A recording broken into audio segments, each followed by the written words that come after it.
Okay, so in our previous video, we learnt that sine of an angle is always equal to opposite over hypotenuse. Cos of an angle is adjacent over hypotenuse, and tan of an angle is always equal to opposite over adjacent. If you look at question 1 on this page, they've given you a triangle. Okay, you've got a triangle. Okay, the sides are labelled 15, 8 and 17. And now if you have a look at the question carefully, it's got the numbers here, but it wants to know what angle you should put in there. Now ask yourself, because this is sine, we know that this must be opposite and this must be hypotenuse, because sine of any angle is equal to opposite over hypotenuse. Now in this question, if this is the opposite side, what angle must we be referring to? We must be referring to angle A. So I'm going to put in angle A here. And so now this makes sense. If you have a look here, if that's angle A, sine of that angle is opposite over hypotenuse. So sine A is equal to 8 over 17, and that's exactly what we've got here. If I have a look at this next one, it's also sine. That's 15 and that's 17. So this must be opposite and this must be hypotenuse. So the 15 is now the opposite side, and the hypotenuse never changes because it's always facing the right angle. So now which angle is this the opposite of? It's opposite angle B. So you're going to put B in here.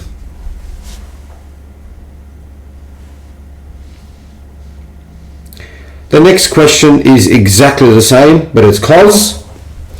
If you have a look, we know from our rules that cos of an angle is adjacent over hypotenuse. So that must be the adjacent side and that must be the hypotenuse.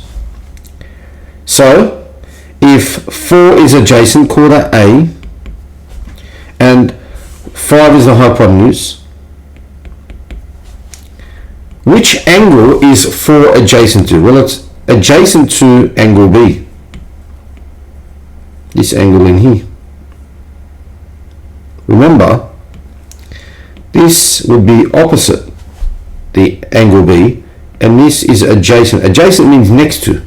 Right? If you have a look at the red and now the green, you see they're next to each other. So your answer here is going to be angle B.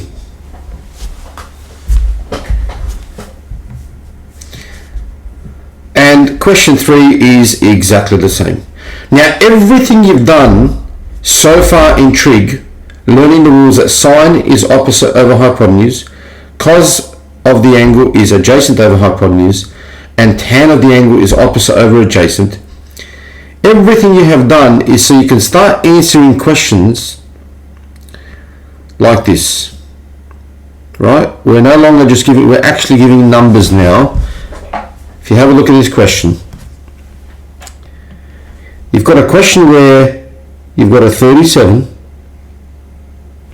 This is opposite the 37, and this is the hypotenuse. Now ask yourself, what rule relates opposite to hypotenuse? Right, so here's the angle. We know this is our angle, we know that for sure. We know this is our angle.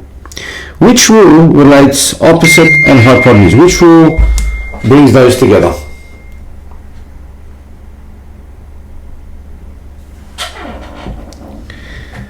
And the rule that relates those together is the sine rule.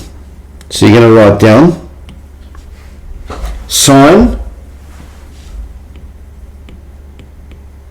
37 is equal to x over 4.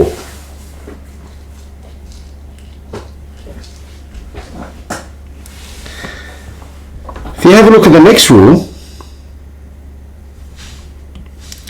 here's our angle, this is adjacent, and this is hypotenuse.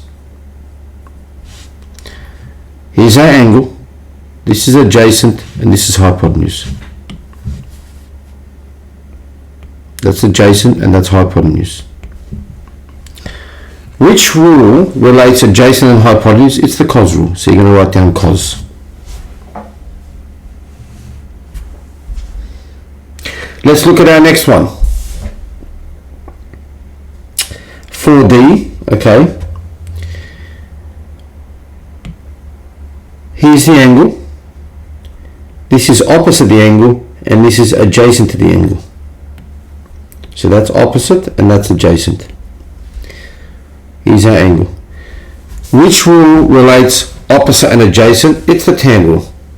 So tan 51 is equal to x over 11. Right? Tan, the angle, is equal to opposite over adjacent.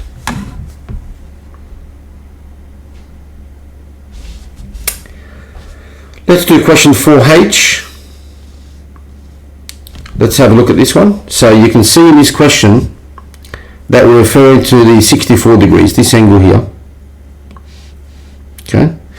And if that's the case, this is your opposite and this is your hypotenuse. So now, which rule relates opposite to hypotenuse? It's the sine rule. So you put sine. You can see clearly sine 64 is equal to opposite over hypotenuse.